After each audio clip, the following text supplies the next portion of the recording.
Bueno, buenas noches a todos y todas. Muy rápido, todos los conocen. Gustavo Campana, el autor.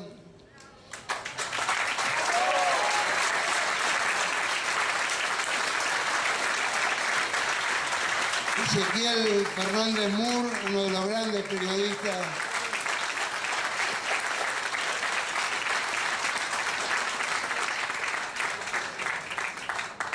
Víctor Hugo.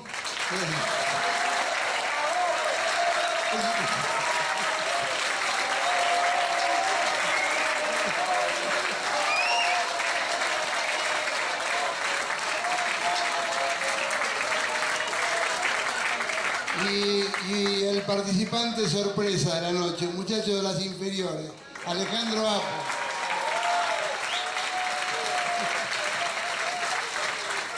Y el orden lo decidirán ellos, ¿no?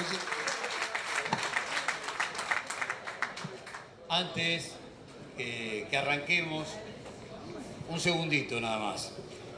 En cada charla, desde que apareció Prontuario, siempre decimos que tenemos la necesidad y esencialmente la obligación de antes de buenas noches decir muchas gracias. Porque la presencia de ustedes, como todos los días en la radio, implica una especie de voto de confianza al valor agregado que puede sumar nuestra palabra, discusiones viejas o, para poner patas para arriba, discusiones del presente. Pero hoy no voy a arrancar por muchas gracias. Hoy les voy a robar dos líneas. Todos nosotros sabemos que no aguantaba un gobierno 4 tapas de Clarín, ¿no? Todos nosotros sabemos que Mañeto no aguantó 4 editoriales de Víctor Hugo.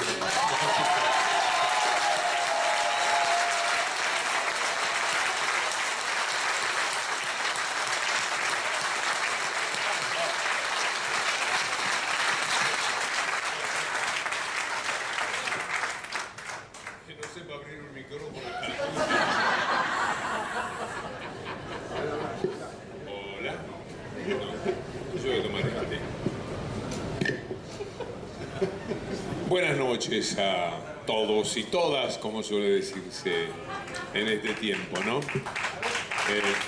Acá estamos en un duelo de tímidos, para quien empieza con Alejandro Apo, un viejo matrimonio que tenemos radial y que siempre estamos peleándonos. Ahora nos peleábamos por quién hablaba o no. Ah, qué bien. Hablaba primero o segundo, en el sentido de que todos somos un poco pudorosos y en realidad venimos aquí por amistad, por admiración y por ese compromiso que todos tenemos con aquello que nos parece bueno, que va a ser noble para todos, como el libro que vamos a presentar. Con Alejandro tenemos el acompañamiento. Ezequiel Fernández Mur es nuestro ídolo del periodismo de investigación en el deporte, es un referente junto a Gustavo Veiga, que son los que marcan el camino para que nosotros después podamos hacer una lectura, pero de lo que ellos investigan. Y además, en sí mismo Ezequiel es un escritor portentoso, con mucha autoridad para también evaluar el libro que ha escrito Gustavo. Gustavo es un descubrimiento maravilloso, por suerte no tardío de mi vida, pude aprovecharlo y no solamente disfrutarlo como lector, sino como compañero de todas las mañanas. Gustavo podría llamarse Google, porque la capacidad... Ustedes no se imaginan lo que es trabajar con aquellos a los cuales el conductor, que siempre tiene la manija, siempre tiene la pelota, siempre es el que hace señas con el operador, el que está manejando la batuta, a veces por vanidad, ojalá que no sea mi caso, siempre es un protagonista muy eje del programa, el que le cuesta pasar la pelota. Pero a veces cuesta pasar la pelota también porque uno no sabe qué van a hacer con la pelota. Esto es como en un partido de fútbol, el jugador entiende muy bien.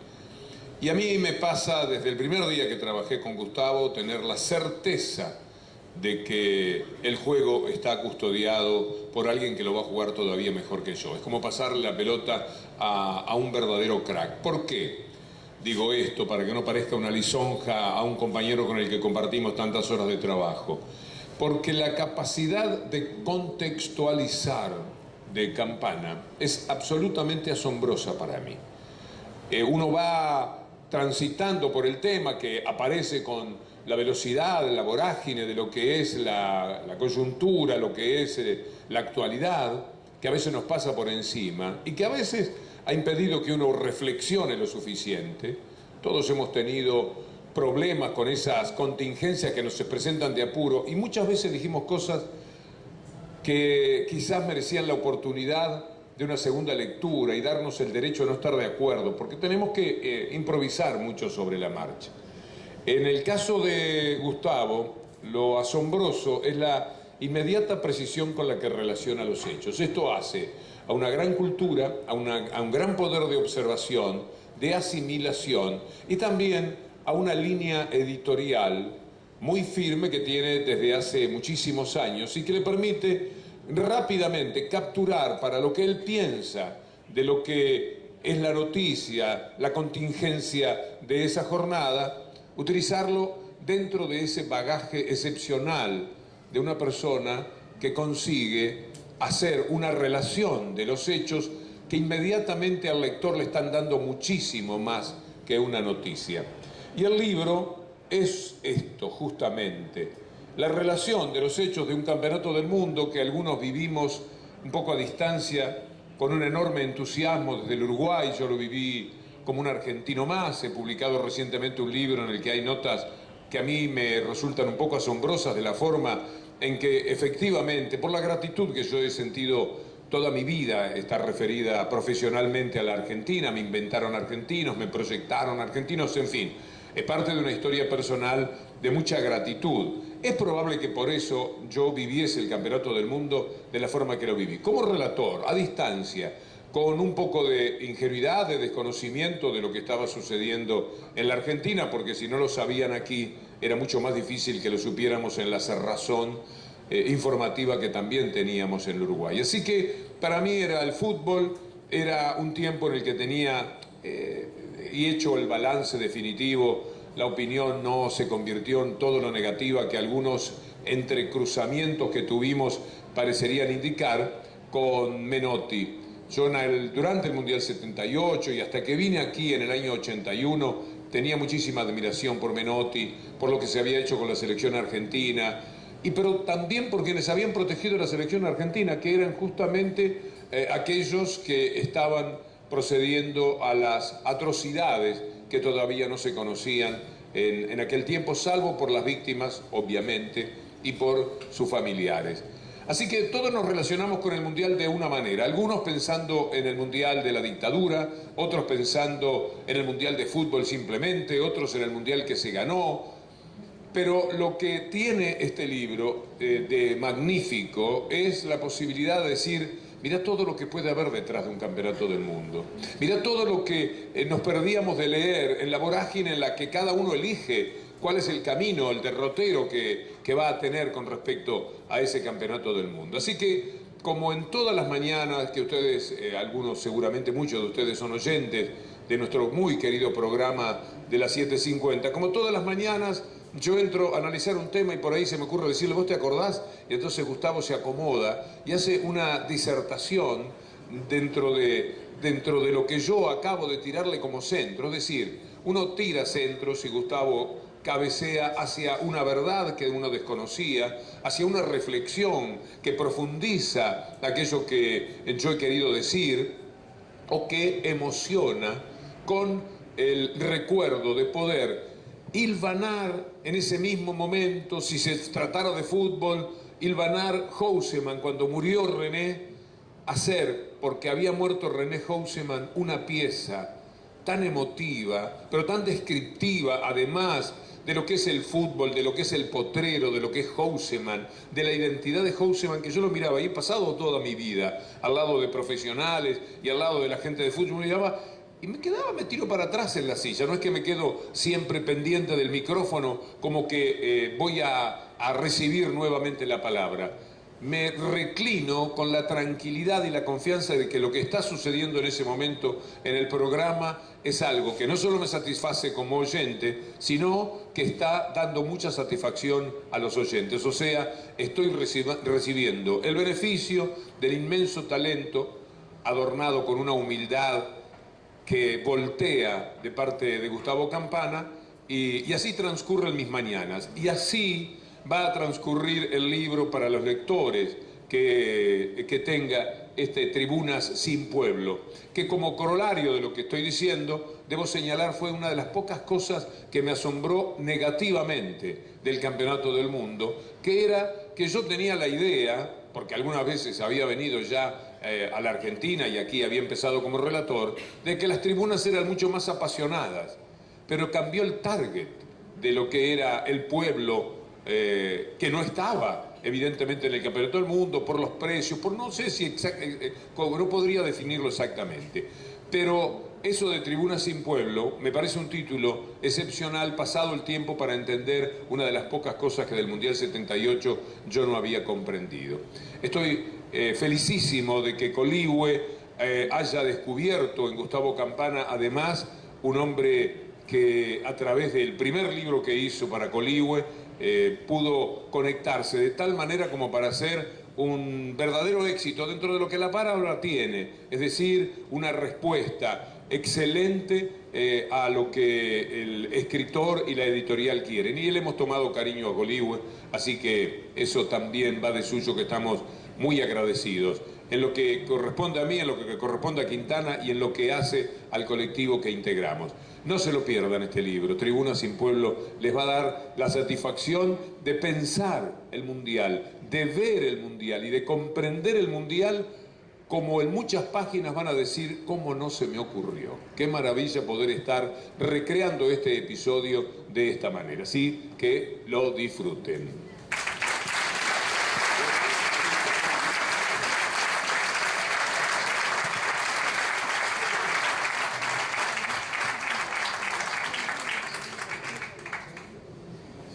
Buenas noches a todos. Creo que decía Víctor Hugo que le vivía tirando centros y los cabeceaba. Debe ser el único 1,70 m que vive haciendo goles de cabeza, ¿no? Y alguna vez sos testigo, en alguna marcha nos hemos encontrado hace algunos años y le dije, son años de escucharlo y admirarlo y quererlo a Víctor Hugo, y le dije, creo que nunca lo sentí tan cómodo a Víctor Hugo. Nunca se lo dije a Víctor Hugo, se lo dije al señor que tengo aquí a mi lado. Y le dije, creo que nunca lo sentí tan cómodo a Víctor Hugo tirando paredes. Ahora vos alegaste el centro, también cabecea. Es tan completo que cabecea. A ver, yo entré en un túnel del tiempo con el libro. Pertenece mucho a mi historia periodística, porque comencé a trabajar exactamente con el Mundial 78. Al punto que inclusive pagué la acreditación que se pagaba, eran $200, me acuerdo, una caución que te devolvían después de terminado el Mundial. Lo pagué de mi propio bolsillo, pues no tenía laburo, estudiaba periodismo en ese momento, y en el 78 ya entró en la agencia Noticias Argentinas. Agradecí esa cosa de los primeros lugares y los primeros maestros, porque la agencia Noticias Argentinas era, creo que, la única redacción a la que podían ingresar las madres de Plaza de Mayo a dejar sus comunicados. Y era una redacción que se daba los pequeños lujos que se podían dar en aquellos años. Por ejemplo, sacarlo a Martínez de Oz dormido en plena conferencia, el tipo que se iba cayendo, y entonces la agencia Noticias Argentinas decide publicar la foto cuando Martínez de Oz era absolutamente intocable. La foto era un bochorno, era un papelón de un tipo en plena conferencia, así como que yo me estoy durmiendo al lado. Y el diario Buenos Aires Herald publica: Martínez de Oz. Esas eran las cosas que se podían decir en el año 78, con esas sutilezas, si se quiere. Para mí entrar en la agencia Noticias Argentinas me ayudó a comprender. Yo entraba con cero formación política, prácticamente diría. Y entonces entrar en la agencia me ayudó muchísimo a comprender de qué se trataba un poco el periodismo y cuántas cosas se omitían, y no solo en dictadura. En el 78, como yo trabajé, casi les diría como observador, pues no podía entender bien lo que estaba sucediendo. Con colegas que llegaban del extranjero y con los que uno iba tomando un poco de confianza, preguntaban, por ejemplo, pero acá a 700 metros de este estadio, del River Plate, están torturando gente. No. La verdad, esa era mi respuesta. Ellos tenían mejor información que la que yo tenía. Y entonces, con esa contrainformación que iba recibiendo, era como observación. Yo recuerdo no haber gritado los goles por un lado, porque siempre cuando estoy en un palco de prensa no grito un gol. Pero claro, estalló un estadio en el 78. Esa incomprensión, esa observación me provocó un gran enojo posterior, conmigo mismo primero, por esa incapacidad de poder observar más profundamente. Y me provocó un enojo con el Mundial 78. Me voy al Mundial de España 82 y allí ya recogiendo cierta información, digo, bueno, vamos a hacer en la agencia DIN, que es otra agencia en la que ya trabajé a partir del 82, una investigación sobre los gastos económicos del Mundial. Fue una investigación de 4 notas que terminó saliendo en la tapa de Clarín, de Nación. Aquí Gustavo habla del caso de Elena Hollenberg, y habla del caso de Dupont, el hermano de un embajador que es asesinado a partir de Juan Aleman, funcionario. En esa fue la prensa a preguntarle si era cierto lo que había dicho en la investigación de la agencia NA, de la agencia DIN, perdón, corrobora a Juan Aleman, pero Juan Aleman, funcionario de la dictadura, dice, ¿y por qué no investigan otras cosas? Como que el Mundial 78 era poco al lado de lo que había sucedido. Y a partir de esas otras cosas es donde aquí, como recuerda Gustavo en su libro, también asesinan al hermano del embajador Dupont. Y esto estoy hablando del año 82. Y terminada esa investigación, me acuerdo, llaman de una radio para hacer la misma investigación, pero radial. Dijimos con el Flaco Ferrari y Luis Majul, que estaba en ese momento en la agencia DIN. Es así. Y dijimos, no, acá hay que hacer otra investigación no económica, tiene que ser más social. Y entonces intentamos explicar cómo convivieron la fiesta y el horror, ¿no? Cómo vivieron el Mundial los que estaban secuestrados, los que estaban con grilletes y con capuchas, los que estaban en el monumento, la ESMA, y desde la ESMA escuchaban los gritos de la fiesta, ¿no? Hoy uno lo piensa y es incomprensible, es una convivencia, creo que Fernando Ferreira fue el carnaval insensato. Carlito Ferreira lo llamó en un poema hermoso que leyó Osvaldo Ardizone, más hermoso todavía en la voz de Osvaldo, el carnaval insensato. Y hacemos la investigación para la radio, podíamos hablar, año 82, todavía la dictadura, post-Malvinas, se podían decir más cosas, y era todo muy crítico hacia, obviamente, la dictadura, hacia cierta complicidad política, complicidad económica, complicidad de la iglesia, complicidad de aquel, de este, muchos cómplices de todos lados, menos de dónde, del periodismo. O sea, lo único que nos pidió censurar la radio fue la parte donde lo entrevistamos al señor José María Muñoz para pedirle que nos contara por qué decía lo que decía en pleno Mundial 78. Por ejemplo, y allí está el general Videla saludando como un hombre más de este pueblo.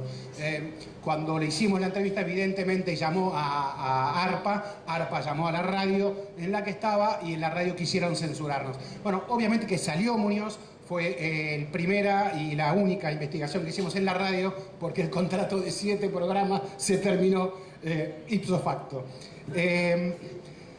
Entonces, volver a recorrer todo esto ahora sabiendo que hemos hecho memoria aquí ya. Hace poco, a mí el tema de la memoria es un tema que me interesa mucho. Y con amigos alemanes, los primeros libros que ellos lograron hacer sobre la complicidad del fútbol con el nazismo demoraron medio siglo. Y si alguien vio Una mujer anónima, la película de las mujeres violadas en Berlín por las tropas rusas, ve cómo ese es un libro original que tardó también décadas en publicarse porque la sociedad alemana no lo podía tolerar. Un maravilloso autor, Sebald, alemán, sobre la historia natural de la destrucción, cuenta cómo Alemania no pudo revisar su pasado de inmediato. Claro, Alemania había sido victimario y era víctima también, ¿no? Cientos de ciudades alemanas devastadas, bombardeadas, grabaciones de soldados, de aviadores alemanes que juegan mientras tiran las bombas. Pero ¿cómo iban a decir los alemanes? Somos víctimas.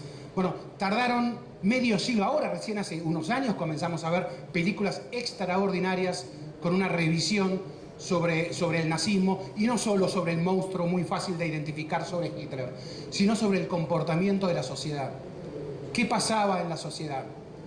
Entonces, el libro de Gustavo, a mí lo que me atrajo centralmente es que busca contarnos qué pasaba en la sociedad. El libro entra y sale de la cancha. Y no es fácil, porque con ojos de hoy, de 40 años después, podemos ser implacables con ciertas cosas. No nos podemos explicar cómo convivieron la fiesta y el horror. Bueno, recuerden el Martínez de Oz, eso era una audacia en aquellos momentos. Bueno, en aquellos momentos la desinformación que había era gigantesca. Todos podemos hablar de omisión, podemos hablar de miedo y podemos hablar de complicidad. Porque sabemos, y da vergüenza, hay que leer el libro de Gustavo para volver a sentir una de las páginas más infames en la historia del periodismo argentino, de la pura complicidad con la dictadura. Y lean todo lo que decían los medios sobre el Mundial 78 y realmente da vergüenza que eso hacía el periodismo. Y da vergüenza porque esencialmente no hubo una revisión de la prensa. Esos mismos medios no analizaron luego qué hicimos nosotros. Salieron laburos, pero laburos críticos por afuera, no desde adentro, no desde un ombudsman, como le podríamos llamar, alguien que el diario contrate y analice qué hicimos nosotros durante la dictadura. Solo así podríamos charlar un poquito más honestamente, si se quiere. Pero no sucede. Entonces uno dice, ¿por qué son necesarios estos libros? Hace unos años, yo creo que los mundiales y la pelota se subestima y se sobreestima a su vez, ¿no? Muchas veces se cree que la pelota no nada y muchas veces se subestima ese poder también. La dictadura creyó que se iba a eternizar en el poder, encima Argentina gana el mundial, es decir, la pelota entró en el arco. Y a los pocos meses tuvieron que inventar el conflicto del Beagle con Chile. Para otra vez la patria, tachín, tachín, somos todos argentinos, 25, etcétera, etcétera, etcétera. Les duró poco el efecto mundial. Es cierto, y hay que revisar editoriales de la época, en ese momento la dictadura tenía consenso.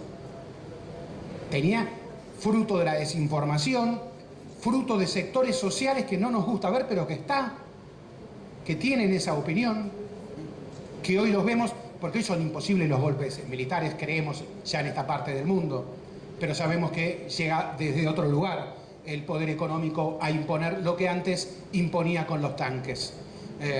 Y que está esa misma gente que antes apoyaba aquello. Es así, es la historia.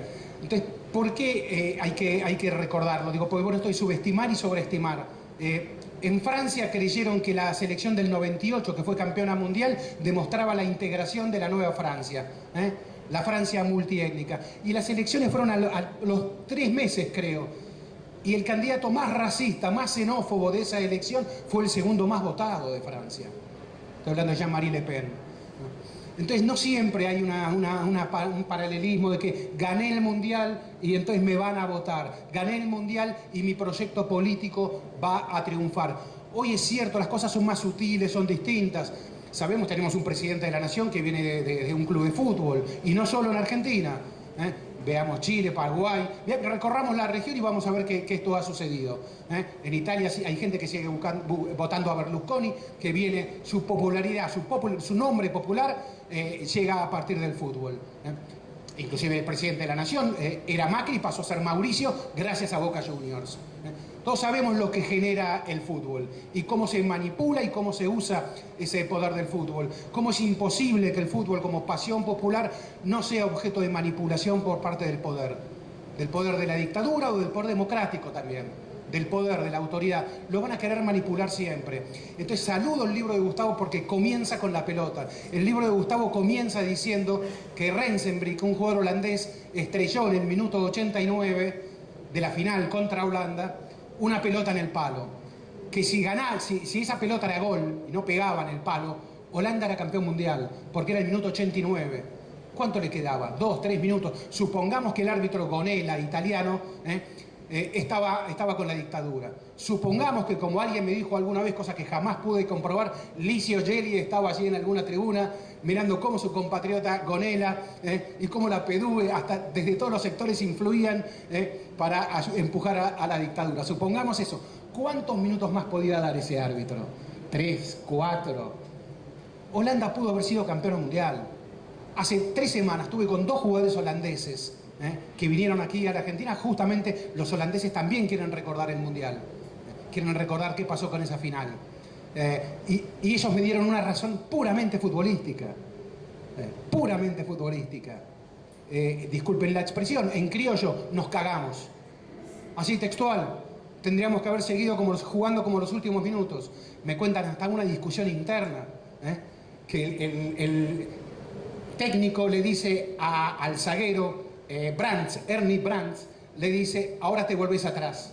Pues lo había mandado a cabecear a Brands en los minutos finales, a ver si empataban o si ganaban en esos minutos. Y ya en el alargue le dicen: ahora te volvés atrás. Y que entonces Arijan, volante, le dice: no, seguí arriba, vamos a ganar, que están pinchados, están asustados. Y gana el capitán Kroll, le dice: no, te volvés abajo, ¿no? Y Argentina pasó por arriba a Holanda en esos minutos finales. A mí me gusta eso, saber que el fútbol sigue teniendo su propia narrativa. Aun cuando esté Videla en una tribuna, el fútbol sigue teniendo su propia narrativa. Y aun cuando Videla quiera controlarlo todo y crea que lo está controlando todo, el fútbol sigue teniendo su narrativa. Y como lo sé a Gustavo, un hombre entre toda esa, Google dijiste, entre toda esa, tiene un capítulo que dice fútbol. Y no sé si es más amplio el del fútbol todavía. El de fútbol es tremendo. Entonces, reconozco esa parte bien futbolera de Gustavo cuando Gustavo cita ese dato de esa pelota en el palo, de esa pelota que sigue siendo tan redonda, que hasta Videla se le puede escapar. Y cierro con esto. Hace unos años, cuando fue el Mundial 2010, si no me equivoco, sí, 2014, el Mundial de Brasil. Viene un periodista muy importante norteamericano de la revista Sports Illustrated que estaba recorriendo países candidatos a ganar el Mundial. Y la charla, en un bar de Belgrano R, la charla era sobre por qué los argentinos siguen recordando el Mundial 78. Me entrevistaba como supuesto especialista del Mundial 78. Y su curiosidad central era ¿por qué? Y le contaba las campañas que a partir del fútbol, una vez que hubo un acercamiento, porque recordemos que hubo primero un distanciamiento muy fuerte del fútbol con los derechos humanos, y luego las partes se pudieron encontrar. No hay un solo registro de un solo jugador de fútbol argentino que le dedique este triunfo a usted, General Videla. No hay como jugadores alemanes que le hicieron sí el saludo nazi a Hitler. Aquí no tuvimos eso. Tuvimos inevitables actos de protocolo, pero no les quedaba otra. Y los jueces eran pibes de 20 y tantos años. Eso sí hubo. Pero repito, no esos gestos de complicidad. Y me pregunta, ¿para qué hasta cuándo van a seguir recordando? Yo le decía que en ese bar donde estábamos seguramente había mucha gente en mesas vecinas, opuestas, absolutamente opuestas al recuerdo, a seguir recordando. Y en un momento le digo, mirá, supongo que será, le había contado la historia de Estela Carlotto y de Guido, nacido, como recuerda Gustavo en su libro, nacido casi en plena final. Lunes 26. O sea, al día siguiente del 3-1 a Holanda, nace Guido Carlotto, con su madre secuestrada y cautiva a 700 metros de la fiesta del Monumental. ¿No? Qué increíble, qué Argentina, es increíble. Cuando uno lo dice, juro que se me pone la piel de gallina cuando recuerdo nada más el episodio. Y en un documental que hicimos hace unos años, Estela, me acuerdo que lo cierra diciendo, y espero todavía, nos juntamos, la dictadura no logró su propósito porque los Carlotto nos seguimos juntando los domingos, y yo sé que algún día Guido también va a estar aquí, dijo ella, ¿no? Y lo terminó, en ese momento era impensable casi. Era casi impensable. Digo, cómo lloramos todos cuando sucedió el anuncio de Guido Carlotto. A los 2 meses o algo así de esa conversación aparece, menos de 2 meses, al mes, aparece Guido Carlotto. Le envío un correo electrónico a este periodista de la Sports Illustrated y le digo, tal vez ahora me puedas entender un poquito mejor. Y lo último, para quienes digan que no es mejor olvidar. Yo pude entender con Alemania algo así como el derecho al olvido. Lo pude entender en la etapa en la que para mirar solo hacia adelante, porque ¿no? Les asustaba mirar el horror, les asustaba mirar su propio horror, creyeron en algo así como el derecho al olvido. Yo les diría a los que hoy defienden aquí en la Argentina, porque no me animo a juzgar a otras sociedades cómo tratan su memoria, pero aquí en Argentina, para aquellos que aún hoy defienden el derecho al olvido, les diría que primero respondan entonces una pregunta acaso compleja. Ok, el derecho al olvido. Ahora respóndeme, ¿por qué? Por suerte, Gustavo Campana nos lo dice. Muchas gracias.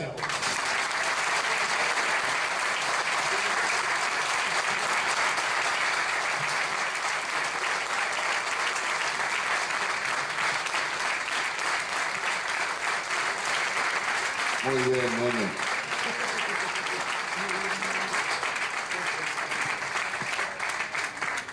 No estaba previsto que hablara, no se asusten, voy a hablar poquito.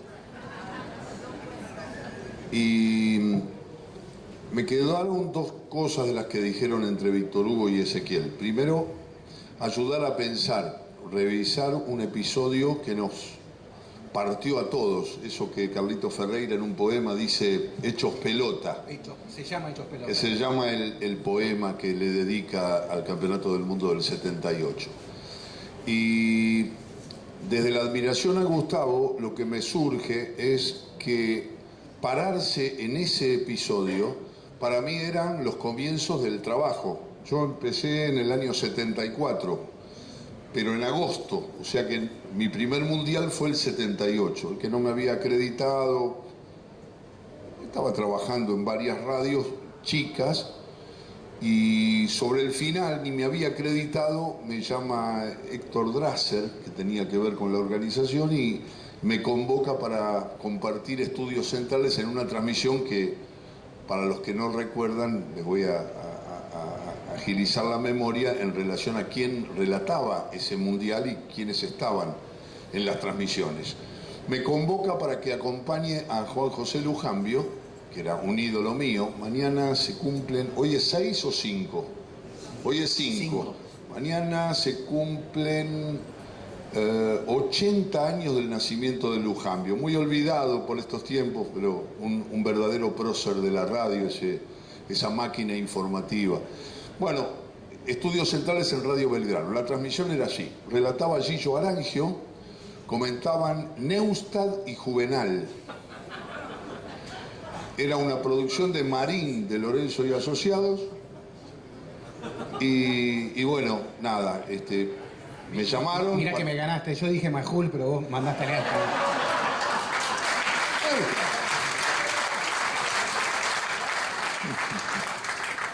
Era Neustadt del comentarista, después había toda una cantidad de periodistas que habían tomado, porque las 2 transmisiones tradicionales que ya venían transmitiendo fútbol, no era Belgrano, no transmitía fútbol, eran las de Splendid, con Parnizari, Fioravanti, Julio Ricardo, y la otra era, obviamente, Radio Rivadavia con Muñoz a la cabeza. Nada, eran mis comienzos, hice ese estudio central con Lujambio, que para mí era una figura colosal, y yo tenía que hacer mano a mano el pro de mundial con él. Y para mí era como una locura, ¿no? Y todo lo que pasaba en la sociedad, sino también en ese capítulo de fútbol, donde se habla de fútbol. Pero siempre entiendo que el fútbol no es solo fútbol, que es un vehículo de ideas y que muchas veces es para celebrarlo, ese vínculo con la literatura, con la vida, con los recuerdos más lindos de la infancia. Y en este caso, y en esta visión, y en este planteo que hace Gustavo Campana, está también el otro lado del fútbol, también manipulado, usado para fines impresionantemente inhumanos. Así que yo creo que en un mundo que no invita a leer, en un mundo que invita a otras cosas pero no a leer, encontrar una persona que nos ayude a pensar y que a partir de una buena literatura nos cuente una crónica que a lo mejor nosotros veíamos de una manera y era de otra, aquello de la historia la escriben los que ganan, eso quiere decir que hay otra historia. Así que el placer de estar aquí con ustedes, el placer de acompañar a Gustavo, a Víctor Hugo y a Ezequiel, y el placer de lo que alguna vez la gente que daba premios aquí de la Cámara del Libro, la Cámara del Libro, una vez me dijeron, me dieron un premio por el programa del sábado, de Todo con Afecto, que gracias al apoyo de Víctor Hugo pudimos hacer y pudimos instalarlo los sábados en Continental. Y me dieron una distinción, el premio Julio Cortázar. Entonces yo llamé al lugar donde vive y le pregunté cuál era el motivo por el cual, y acá voy a lo que significa una feria del libro, a lo que significa compartir un libro o transmitirle a los jóvenes que puedan buscar un lindo sillón de la casa y ponerse a la aventura infinita de leer un libro que está tan alejado de la cotidianeidad y de lo que propone el mundo de hoy. Entonces llamé y le digo, señor, mire, yo soy fulano de tal, le digo, y me dan un premio. ¿Usted me puede decir qué es lo que dice el premio, cuál es la razón? Y el hombre me dice, mire, yo tengo los papeles acá, le voy a leer. Dice, a todo con afecto, Alejandro Apo, por compartir el placer de la... No, por influir positivamente para el placer de la lectura. Y dije, uy, qué buen premio y qué linda razón. Estoy orgulloso de eso y por eso estoy orgulloso de estar aquí con Gustavo Campana y todos. Muchas gracias.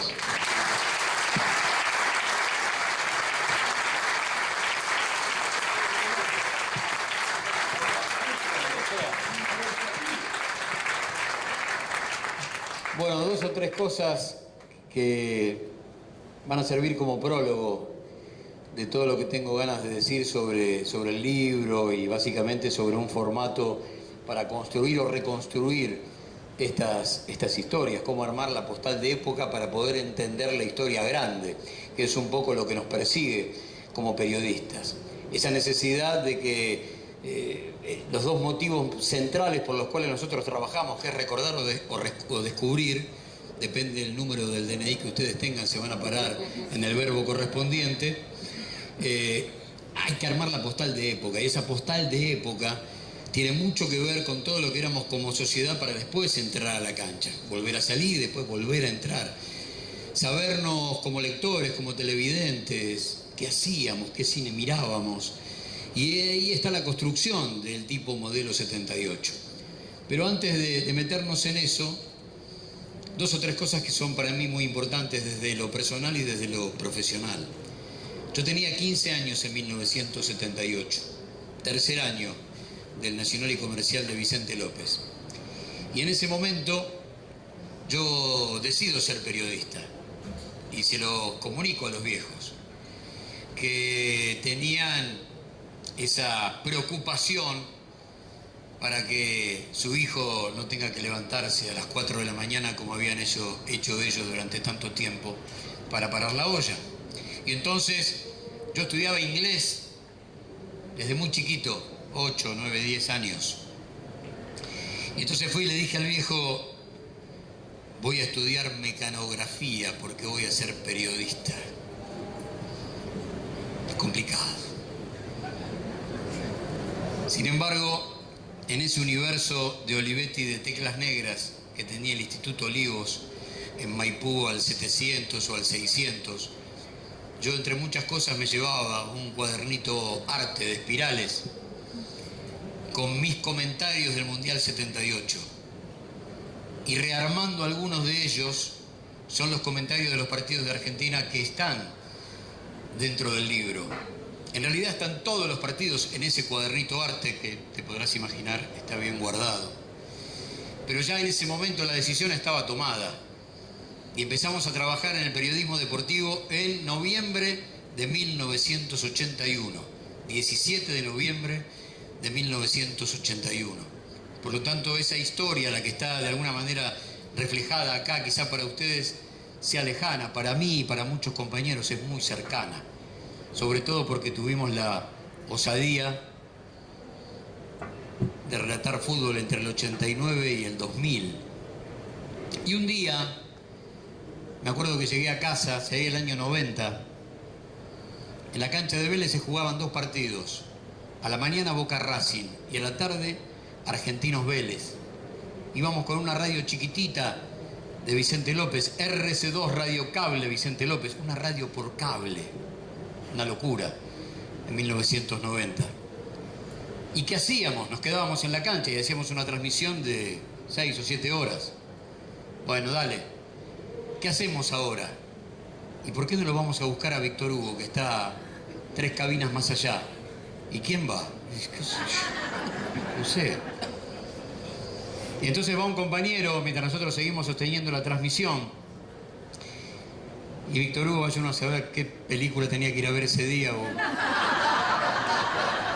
Y vino con Apo. Y vino Apo.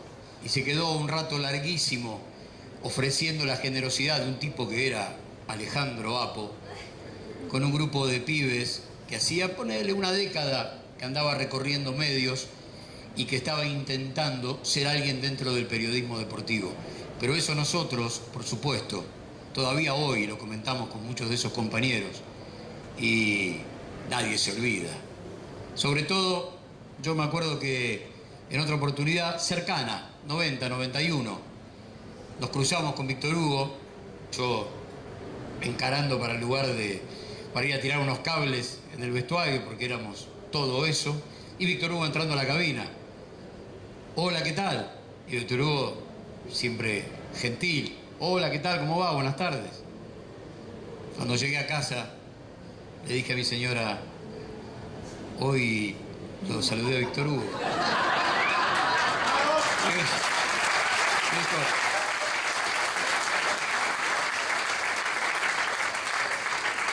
¿Qué le dijiste? Hola, ¿qué tal? ¿Cómo va? ¿Y él qué te dijo? Hola, ¿qué tal? ¿Cómo está usted? Bien. Hicimos un gesto los dos como, ¿qué lo parió? A algún lado estamos llegando, ¿no? Entonces, a esta altura del partido, cuando en noviembre estemos cumpliendo 37 años de laburo, por supuesto que voy a recordar esta mesa, porque esta mesa es, además de muchas cosas, toda 750. Y para los que estamos desde el primer día en esa radio,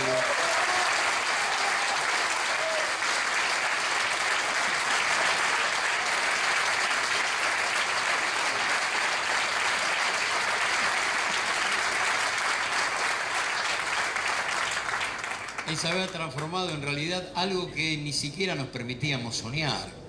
Allá por 2010, 2011, 2012, 2013, 2014, 2015. Por momentos no sabíamos a quién le hablábamos, sinceramente. Pero veníamos trabajando muchísimo sobre el tema. Yo comienzo a trabajar este libro intentando sacarlo en el 2008. Por lo tanto hay un laburo muy fuerte. Pero eso me sirvió para hacer el primer capítulo de Funes el Memorioso, que es Mundial 78, sobre la base de este guión. Por eso es que uno quiere tanto ese laburo que fue de alguna manera consolidándose en estaciones, en capítulos, y que además abrió las puertas de algo tan preciado como Funes el Memorioso, para mí y para muchos compañeros de la 750, como Gustavo Eymon, que es el editor que le da forma y vida a todos esos más de 300 capítulos que llegan hasta 2017. Por lo tanto, muchas cosas se juntan, no cabe duda. Y por último, para terminar el prólogo, uno se va encontrando también con compañeros que toman la posta, aunque no nos conocíamos, pero van tomando la posta del espíritu del laburo que nosotros planteábamos de qué es ser periodista.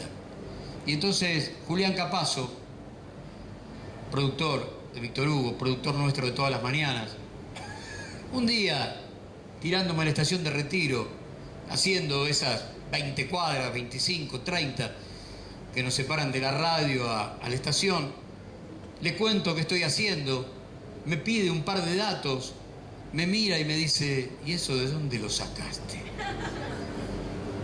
Ya mismo organizo un asado. Vamos a sentarnos en una mesa un montón de periodistas y yo lo único que quiero hacer es escuchar. Y entonces vinieron, qué sé yo, el Nene Pano, vino Ariel Sher, todos ellos y un montón de compañeros más, que la verdad generaron que esas dos asados, porque no fue uno, fueron dos, tuvieran un montón de anécdotas del Mundial, o no, pero que estábamos nosotros representados como periodistas. Por lo tanto, esas construcciones no son casuales.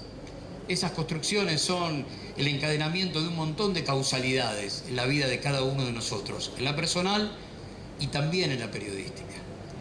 Entonces, ya metiéndonos en el libro, en función de esa casi deformación profesional de que antes de contar una historia o en paralelo a contar la historia madre hay que contar todo lo demás, hay que arrancar por un mundial que tiene 40 años de sueño.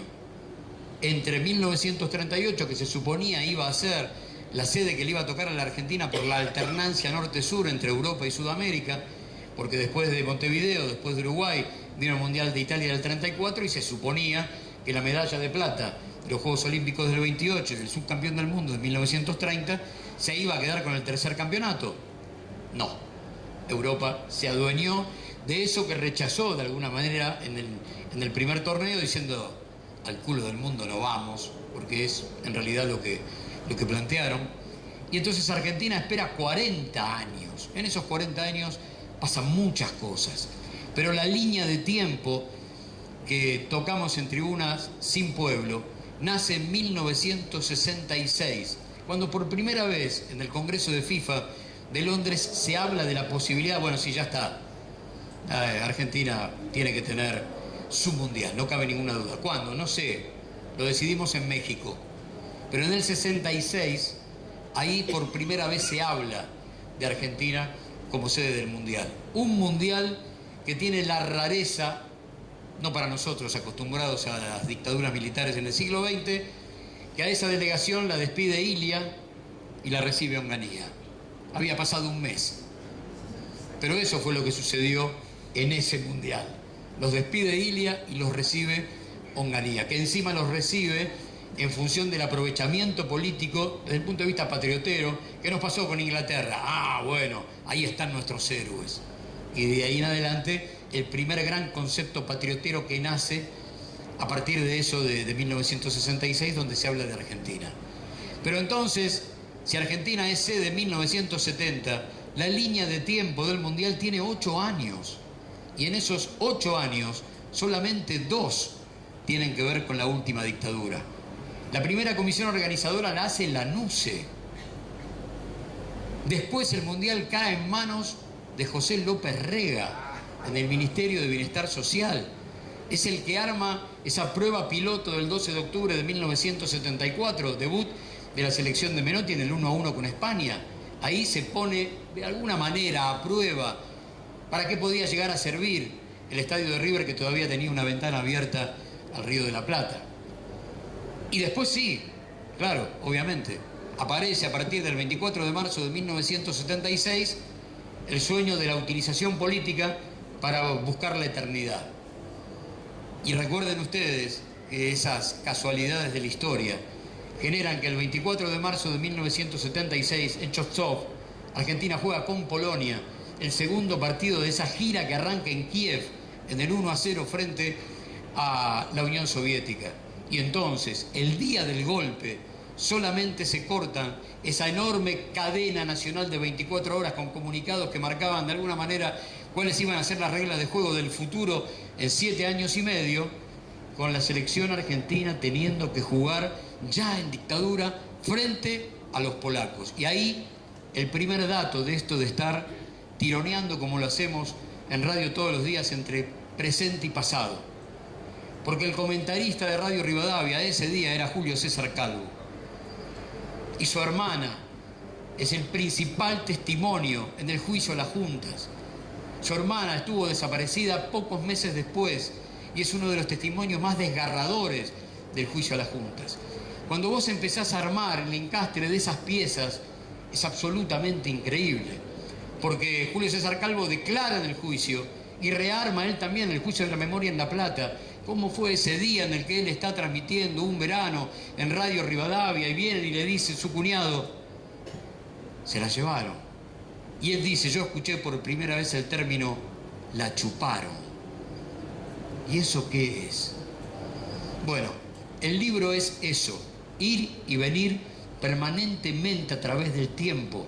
Contar cómo a partir de 1970 empieza la pelea a muerte de todo el país profundo, de las provincias por ser subsede. Había una especie de imaginario de que si vos eras subsede, al rato tu PBI se quintuplicaba. Y aparecen tipos como José Romero Feris, capitaneando el fútbol correntino, diciendo acá vamos a hacer un estadio de 120.000 espectadores, y se ponen maquetas y carteles, insisto, en todo el país, salvo en la Patagonia. Se llega hasta Bahía Blanca, que se propone como Mundial de Básquet 78 y Mundial de Fútbol 78. Se propone como subsede de los dos mundiales, de ninguno de los dos, obviamente. Terminó siendo subsede Bahía Blanca. Pero la guerra es a muerte. Alberto J. Armando presenta el proyecto del estadio en la Ciudad Deportiva, pensando en esa inauguración del 25 de mayo de 1975 frente al Real Madrid, ofreciendo otro estadio para la pelea en Buenos Aires, que ya es una pelea mayúscula. La pelea de Buenos Aires es más compleja, tiene mayor cantidad de plazas y a su vez mayor cantidad de necesidades. Había 2 canchas que iban a hacerlo, pero ¿cuáles? La de River se anotaba, ya está, listo.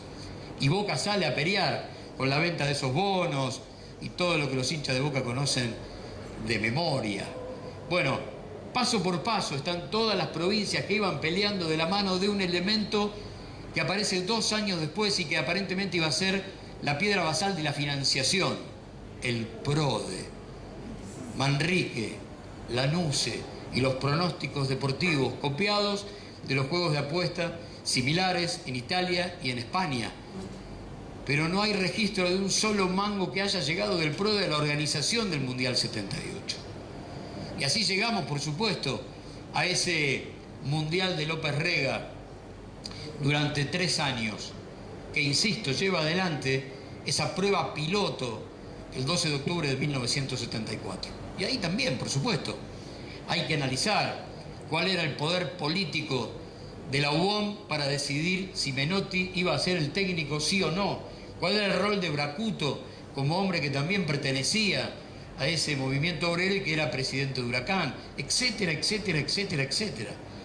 ¿Cuáles eran las líneas que iba a poner sobre la mesa un técnico que tomaba el equipo o la selección después de lo que había significado esa suerte de fracaso de 1974, importando de alguna manera, entre comillas, un montón de jugadores y sin poder armar, más allá de individualidades impresionantes, un solo equipo?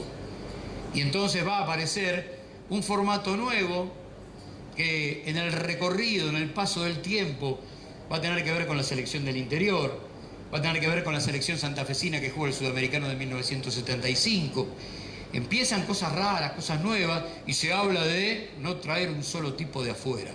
Eso va creciendo lentamente. Y se cierran las fronteras. Y entonces aparecen las listas de 30, de 40, después de 25, después de 22, de los que no se pueden ir.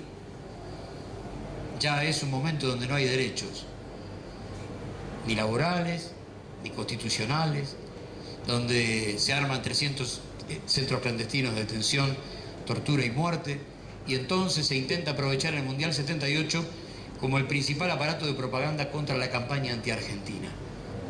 Yo entiendo que el Mundial, en el sueño, básicamente, del tándem Videla-Martínez de Hoz, radicaba eso. Y entonces se le entrega el factor comunicacional a Berson Mastaler, la empresa encargada de ser los guionistas de Videla y de Martínez de Hoz contra la campaña anti-argentina.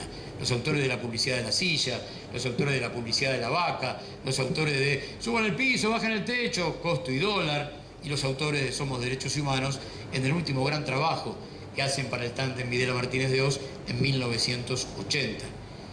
Entonces ese aparato de propaganda se pone altivo e intenta confrontar, pero hay una interna de la que me parece en algún momento nos vamos a tener que ocupar con algún libro, una interna interfuerzas, que es un capítulo de Tribuna Sin Pueblo, que es el duelo a muerte, la pelea de fondo entre Videla y Macera para ver quién se quedaba con el rédito político de Argentina 78. Macera soñando dos cosas: la posibilidad de ser la continuidad del proceso o que sea la plataforma de lanzamiento para él presentarse cuando la dictadura entienda que es tiempo de urnas. Pero hay una pelea a muerte y ahí una pregunta sin respuesta para la historia, que es el asesinato del general Actis. Por lo tanto, cuando muere fruto de un asesinato de un grupo comando que lo toma a 2 cuadras de su casa de Wilde, al tipo que va a decir el Mundial se hace con 100 millones de dólares sin construcción de estadios nuevos, ahí empieza otra historia. Y algunos sectores siguen hablando de un grupo de tareas de la ESMA y otros que se trató de montoneros. No obstante, más allá de que haya sido quien fuera, el único que sacó rédito político de ese asesinato fue Macera. Y entonces Lacoste, que ya era parte del comité organizador, como un vocal oscuro, se transforma en vicepresidente. Y el general Merlo, que responde mucho más a Macera que a Lacoste, como hombre de la PDUE, por supuesto que va a ser el que se va a hacer cargo de esa historia. Y nace un Estado paralelo que no tiene que rendir cuentas al Estado. Un Estado que va a gastar lo que sea necesario para construir en dos años todo lo que eran sueños y maquetas. Porque en 1975, en un congreso de la FIFA en Dakar, por primera vez se nombra una sede suplente. No tiene nombre y apellido, pero todo el mundo del fútbol dice, sí, estos tipos nos muestran maquetas, no muestran otra cosa. Y estamos a fines de 1975, principios de 1976, cuando vienen aquí a la última inspección. En ese contexto, la FIFA, después del 24 de marzo de 1976, se adelanta, pero a una velocidad supersónica, y por supuesto rinde pleitesía a la continuidad institucional de la Argentina a través de la dictadura, mucho antes que el 70% de los países que formaban parte de Naciones Unidas.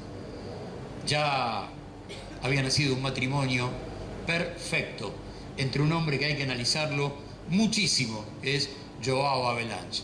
Porque 1978 y Argentina es el primer mundial de Havelange. Y hablar del primer mundial de Havelange es hablar del primer mundial donde los derechos de televisión, tibios en ese momento, todavía no altivos como en el presente, van a aparecer. Y entonces van a hacer una línea de tiempo, Havelange, Samaranch, Blatter, que van a demostrar que la televisión va a ser el escenario. Cañedo es por ahí, el mexicano Cañedo es seguramente el hombre que puso la semilla sin darse cuenta a través de la organización de la mano de la televisión mexicana del Mundial 70. Y va a venir a dar clases Cañedo en más de una oportunidad entre 1970 y 1971, diciendo entre otras cosas, mirando los campos de juego de la Argentina ya descubrí porque ustedes tienen los mejores jugadores. Si alguno de ustedes puede manejar una pelota en esos campos, no hay forma. Él decía, nosotros tenemos la infraestructura y ustedes tienen la magia. Nosotros podemos hacer un estadio en el Distrito Federal, capaz que en cada palco un tipo llegue con su auto. 1970. Pero ustedes tienen la magia. Todo eso compilado en un libro que va para adelante y para atrás todo el tiempo. Pero no quiero olvidarme de algunas historias que son absolutamente claves y que tienen que ver con aspectos ligados a la política internacional. Francia juega un rol fundamental en la Argentina del terrorismo de Estado, a través del manual de estilo, que era el manual de estilo de Argelia, para secuestrar, desaparecer, torturar. Pero también es la Francia que todos los jueves va a marchar alrededor de la Embajada Argentina en París, reclamando con los exiliados justicia y frenar la matanza. Y también va a ser el lugar donde van a nacer, pero se van a multiplicar como hongos, los comités antimundial. El día que la selección francesa se tiene que embarcar rumbo a la Argentina, gente de estos comités secuestran a Michel Hidalgo. Es muy parecido al secuestro de Fidel con Fangio. Era llamar la atención un ratito. Lo secuestran al tipo, le explican, usted sabe dónde va. Va donde hay 22 franceses desaparecidos. Ahí van a jugar ustedes. 22 franceses, las monjas francesas, Yves Domer y todos aquellos que ustedes recuerden, como uno de los dos curitas que asesinan antes que a Monseñor Angelelli, Longueville, si mal no recuerdo, y a Monseñor Angelelli lo asesinan viniendo del entierro de Longueville. Esos franceses, por supuesto, estaban en la cabeza de parte de ese pueblo francés que no avalaba el hecho de ser imperiales, crueles y terribles a la hora de vender cómo torturar y cómo desaparecer. Como dijo alguna vez Arguindegui a la cámara de la televisión francesa, nosotros nos equivocamos porque tomamos el manual de estilo de ustedes y nosotros desaparecíamos gente donde había un sobrino muy cerca, un padre muy cerca, una madre muy cerca. Los franceses desaparecían en Argelia, demasiado lejos de París. Ese fue nuestro único error, decía Arguindegui. Entonces Francia juega un rol fundamental y Massera, que estaba a cargo del Ministerio de Relaciones Exteriores, arma el Centro Piloto de París, una embajada paralela que va a inundar de milicos de la ESMA para generar todo tipo de operaciones, aún también de terrorismo de Estado, pero fundamentalmente para trabajar la campaña anti-argentina. Y ahí Elena Holmer, que es una diplomática de carrera, que reporta a Videla, porque los Holmer son el ejército, pero son la caballería del ejército, sobre todo a través de aquel Holmer que alguna vez vino a la Argentina a pelear con el general Belgrano, de ahí en adelante, pero era prima hermana de Lanusse, que había sido el poder con mayúsculas hasta 1973. Un chofer de la embajada le dice a Elena, parece que Massera le da $1 millón a Firmenich para que no haya quilombo en el Mundial. No me digas. Y entonces Elena, que era tan gorila como bocona y tenía una causa por haber salido a festejar el bombardeo a la plaza en junio del 55, cuando lo ve venir a Massera con su esposa, y su esposa lleva un collar muy importante, ella grita, señora, qué lindo collar. ¿Quién se lo regaló? ¿Su esposo o Firmenich? En diciembre de 1978 la trasladan a Buenos Aires y desaparece. Primero la ESMA y después los vuelos de la muerte. Una prima hermana de Lanusse. Pero quiero detenerme un segundo en las monjas, porque es otra muerte que Massera le tira en la cara a Videla. Porque las dos monjas, desde finales de la década del 50 y casi toda la década del 60, se encargaron de cuidar al hijo discapacitado de Videla. Ellas en ese momento trabajaban en la diócesis de Morón, y Hartrich, que era el hermano de la esposa de Videla, era un importantísimo clero del lugar. Y entonces yo conozco dos monjitas macanudas, y esas tipas cuidan al hijo de Videla durante más de una década. Cuando aparecen ellas dos fotografiadas con una bandera de Montoneros en la ESMA, le está tirando los cadáveres en la puerta a Videla, como el cadáver de Actis, posiblemente. que no sabemos quién lo mató, pero lo único que sabemos es que el único tipo de la Junta que fue al velorio de Actis fue Videla. Raro, porque es 76. Podrían haber cuidado un poquito más las formas. Sin embargo, no pudieron. La guerra estaba desatada. El otro puente con el presente tiene que ver con eso que desde hace un rato llamamos grieta. Porque los muchachos entendieron que la grieta terminaba de dos maneras. Matando, terminando a través de la muerte con uno de los sectores en pugna, pero para los vivos tengo la batalla cultural. Para los que queden en pie, tengo la batalla cultural. Y ahí es donde aparecen todos los semanarios de Editorial Atlántida operando junto con Papel Prensa, esa realidad ficticia de papel, y el gráfico tendrá un rol terrible entre 1978 y 1979. Sinceramente, no sé cuál fue peor, pero desde el punto de vista de la magnitud, 78 por supuesto es mayúsculo, pero lo del 79 es muy complejo. Muchos alumnos, cuando nosotros tenemos la posibilidad de preguntarle cuál fue la película oficial del Mundial 78, levantan la manito presurosos y dicen La fiesta de todos. No, La fiesta de todos es una respuesta urgente de la dictadura, porque la película oficial la había hecho un brasileño y se presenta al otro año, septiembre, agosto, por ahí, cumpleaños de la FIFA, y lo presentan antes del partido Argentina-Holanda, que Argentina gana por penales, esa revancha de la selección del 78 más Maradona. Resulta que ese brasileño había entendido perfectamente de qué se trataba. Y entonces había metido todo lo que tenía que ver con la implicancia del poder político, la dictadura, el terrorismo de Estado, los grupos guerrilleros. Termina la película, se para Belange y dice: señores, a partir de este momento, esta película deja de ser la película oficial. Y la delegación argentina, comandada por Lacoste, se agarra la cabeza. 2 días después o un día después, se juega ese partido. Los exiliados argentinos, por primera vez, detrás de los arcos, ponen una bandera que las cámaras suizas no pueden obviar, que decían Videla asesino. Fue el primer dato que venía de afuera, que tenía que ver con lo que pasaba adentro. Videla asesino. La cámara no podía obviarlos, la bandera estaba atrás del arco. ¿Qué iban a hacer? No había forma. Ahí estaban peleando como podían, con sus armas.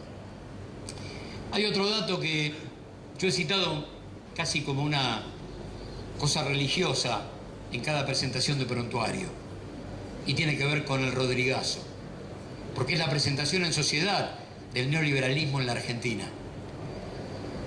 Y entonces siempre decimos que se cuenta como el final de fiesta de un gobierno populista, y nosotros intentamos contar la verdad, y esa verdad se llama Grupo Ascuénaga, José Alfredo Martínez de Hoz, y el padre del Rodrigazo es el padre intelectual del Grupo Ascuénaga, Ricardo Mansueto Zinn, Z-I-N-N, siempre digo, por si lo quieren googlear y no lo pierdan de vista.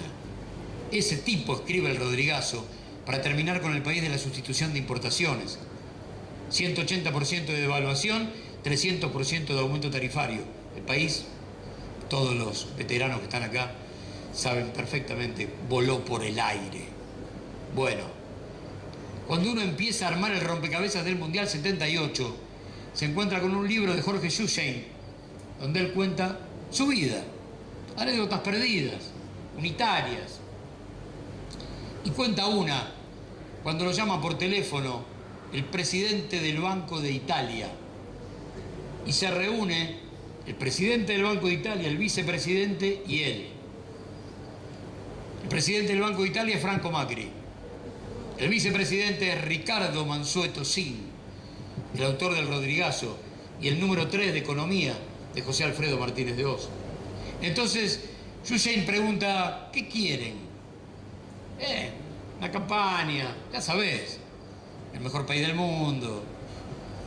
Y dice en su libro, sabía que tenía que hacer para los fascistas una campaña bien fascista. Y nace Argentina mi amor, que era la campaña que hace Schustein. Sale con éxito. Tiene que ir a editarla a ATC. Y él pregunta, ¿y qué tenemos que ver nosotros? Usted vaya a ATC, Lo va a recibir el coronel no sé cuánto, Franco Macri y Ricardo Mansueto Sil. No olvidar. Termina esa campaña y 3 o 4 días después presenta otro producto en Mau Mau. Hace un show, termina y un tipo del lugar le dice: Yushen, lo esperan en la barra. Sí, ya voy. No. Lo esperan en la barra. Vaya. Cuando se va acercando, dice el libro de Yushen, con whisky en la mano estaban Lambrusquini y Macera, con 3 o 4 gatitos rubios muy jóvenes. Así cuenta Yushen.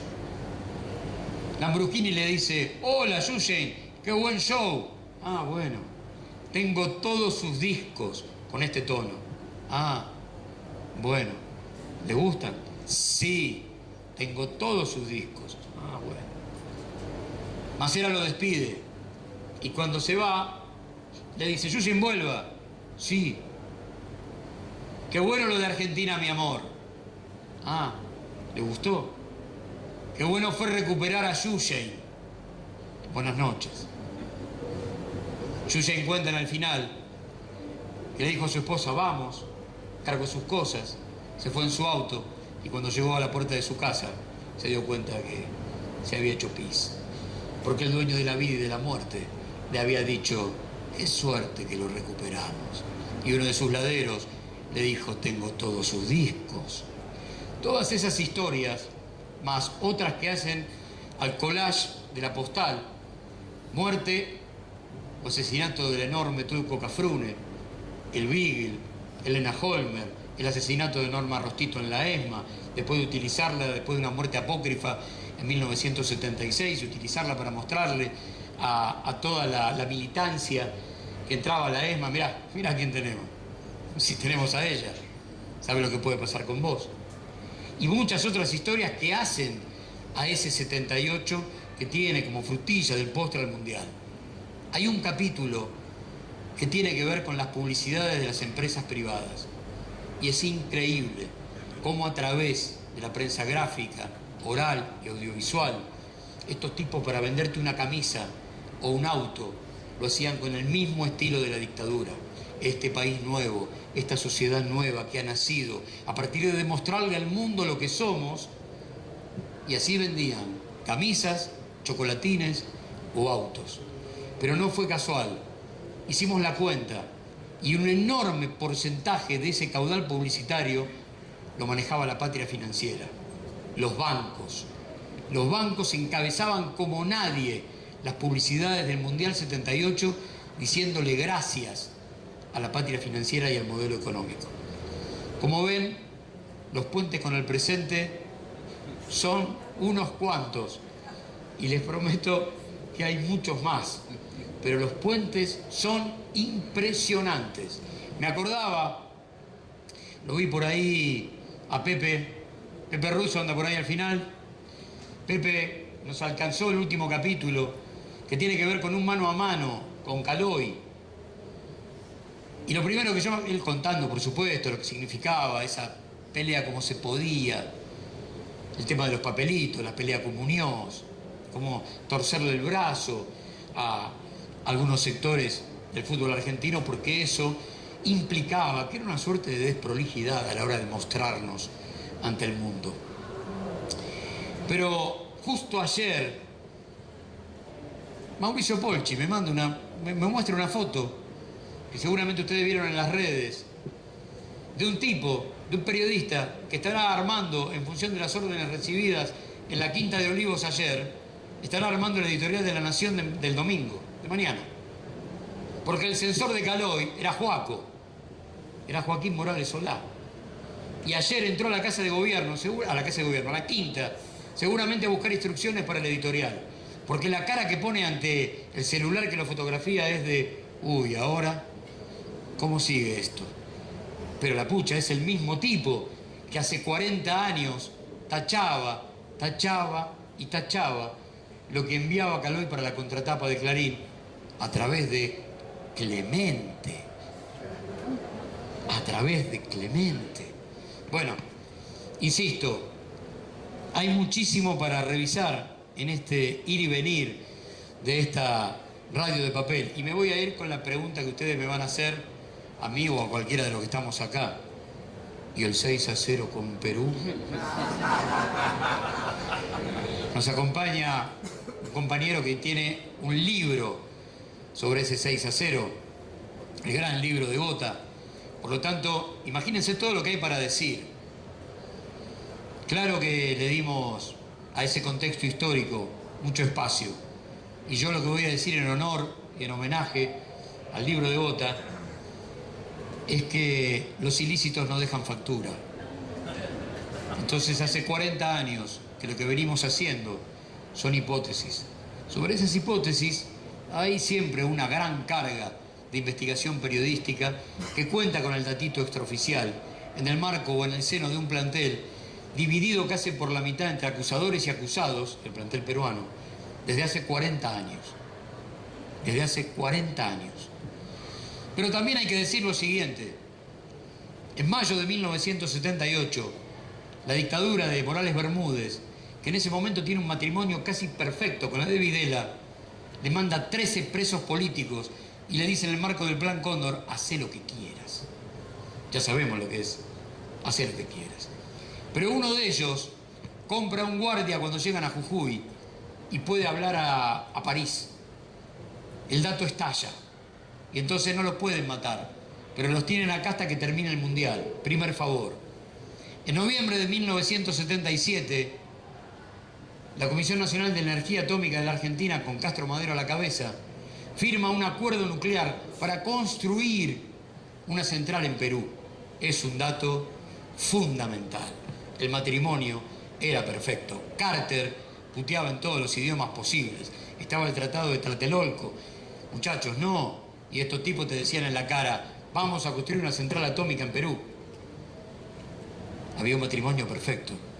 El hijo del dictador, el hijo de Morales Bermúdez, era el capo de la delegación peruana en el Mundial 78. Como si el hijo de Videla hubiera sido el capo de la delegación argentina en un Mundial 78 fuera de las fronteras. Íntimo amigo, él decía, de Percy Rojas, aquel que había jugado en Independiente y que era parte de esa delegación. Hay mucho para unir. Bueno, Manso, ¿no? Por ahí, siempre el pobre Manso. Ese marcador de punto oscuro, y no por su tez, sino por la calidad de su juego, que al año siguiente viene a jugar a Vélez. Tan preocupado estaba Vélez por eso, por un jugador mediocre. ¿Qué favor se estaba pagando? Si es que algún favor se estaba pagando. Hombre fuerte de Vélez, Petraca. Petraca tenía una empresa constructora.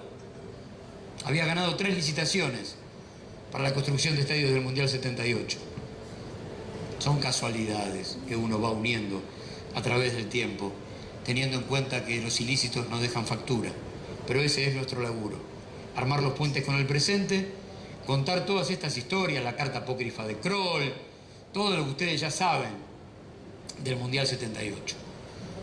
Y además, perlitas que hacen a historias desconocidas. Por ahí la veo a Micaela Pollack, que también nos dio una mano no al libro, sino a la reconstrucción histórica de aquel 22 de febrero de 1977, 2 días después que Julio Ricardo Villa debutara con la camiseta de Racing en la cancha de Racing 1-0 a Chacarita. Ese día, la cancha de Racing, la puerta de la cancha de Racing, amanece inundada de cadáveres que habían sido masacrados, fusilados en esa puerta.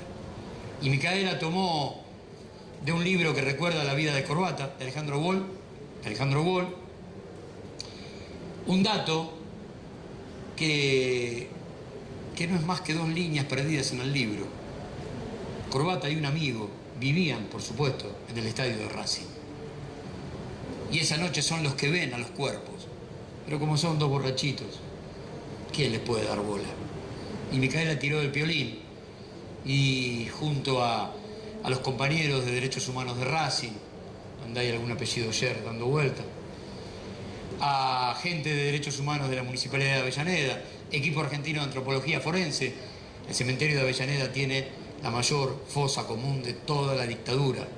No olvidar, Es la mayor fosa común de todo el país. ¿Cómo no buscar ahí?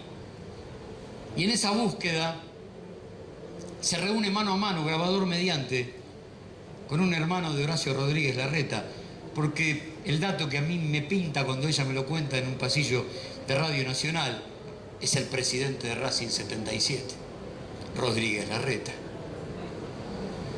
Y Rodríguez Larreta, hijo, cuenta el porqué de esos 4 días de su viejo chupado, como yo nunca antes lo había escuchado. Pozo de Banfield, donde habían llevado también a Lidia Papaleo. Y le hacen presenciar las torturas a Lidia Papaleo. ¿Por qué? Porque el tipo laburaba en una petroquímica multinacional y una ley del 74-75 indicaba que todas las multinacionales que operaban en la Argentina tenían que tener el 50% del capital nacional. Un modelo un poquito distinto al del presente, ¿no?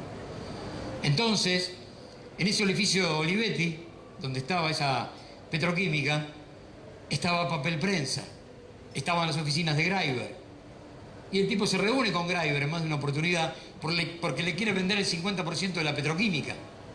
Pero los milicos creen que están pactando el futuro de Papel Prensa. Y por eso es chupado. Lo largan cuando advierten que se viene un River Racing. Y Larreta estaba en todos los partidos. No podía quedar afuera. Y hay que largarlo. La dictadura es una cebolla de la cual quitamos una capa todos los días y todos los días aparece algo, pero todos los días aparece algo ligado con el presente. Ese es el dato central de investigar yendo para atrás, para adelante, armando todo este tipo de hipótesis o certezas, exponiendo qué decían los medios, las principales firmas, o aquello que decía Ezequiel en el principio. Aquello de buscar qué pasó el 26 de junio de 1978, a mí me nace fruto de la primera escena de Plata Dulce, porque es la mañana del 26 de junio de 1978. Dos cuñados que tienen una fábrica de botiquines. Y uno de ellos, de gracia, llega para colgar el póster de la selección de Menotti en algún lugar. Y el otro está haciendo cuentas porque está descubriendo que están quebrados. Es el fin o el principio del fin de la Plata Dulce, lo que significó además la muerte de la patria financiera. Esa eternidad con la que soñaba la dictadura duró 2 años más. Es increíble, porque los tipos soñaron la eternidad y solo duró 2 años más. Hoy es la marca indeleble de la vergüenza. La verdad es que uno mira para atrás y lo imagina en 1970 a Videla como director de la Escuela Militar del Palomar, o a Macera tomando clases en West Point, que no pueden imaginarse en la cerradura del tiempo, no se pueden imaginar, qué sé yo, genocidas. ¿Cómo Videla va a imaginar en 1970, siendo director del Colegio Militar del Palomar, que va a morir algún día en el baño de su celda? ¿Cómo va a imaginar Macera, mirando por el ojo de la cerradura, que va a morir sin noción del tiempo en una domiciliaria en su propia cama? No se pueden imaginar. Pero esos tipos eran los dueños de la vida y de la muerte. En lo de Argentina-Perú, claro, cómo no hablar de Videla y Kissinger en el vestuario antes del partido. Kissinger. Daniel Mendoza, recuerden ustedes, en la República Perdida 1 o en la 2, creo que en la 2. Es el de la famosa pregunta: señor Kissinger, ¿usted sabe cuánto se lo quiere en la República Argentina? Hay documentos desclasificados de Washington que indican desde la embajada en Buenos Aires: che, al tipo este, por Kissinger, es tiempo de Carter, Kissinger es ex, lo tratan como secretario de Estado, en los diarios, en los medios. ¿Qué hacemos? Dejar, ¿qué crees que haga? No se puede. Ahora, cuando revisás, el Mundial empieza en junio y en mayo Constancio Vigil viaja a Washington para firmar un contrato con Kissinger para que Editorial Atlántida publique las memorias de Kissinger. Todo eso es lo que intentamos meter en el libro para la reconstrucción de época. porque es fundamental. Cuando hablo del gráfico, que es de alguna manera de muchos de los que estamos acá, la forma en la que aprendimos a leer, porque es eso. Cuando uno ve el primer gráfico después del Mundial, en la tapa Kempes gritando uno de sus 2 goles en la final, las primeras 4 páginas son la plana mayor de Editorial Atlántida, llevándole encuadernados los 7 gráficos del Mundial a Videla en la Casa de Gobierno. Porque también jugaron en la humanización de la hiena, en la humanización del monstruo. Bueno, a meternos en el túnel del tiempo, porque vamos a encontrar muchas respuestas que tienen que ver con el presente y con el futuro. Muchísimas gracias por haber venido.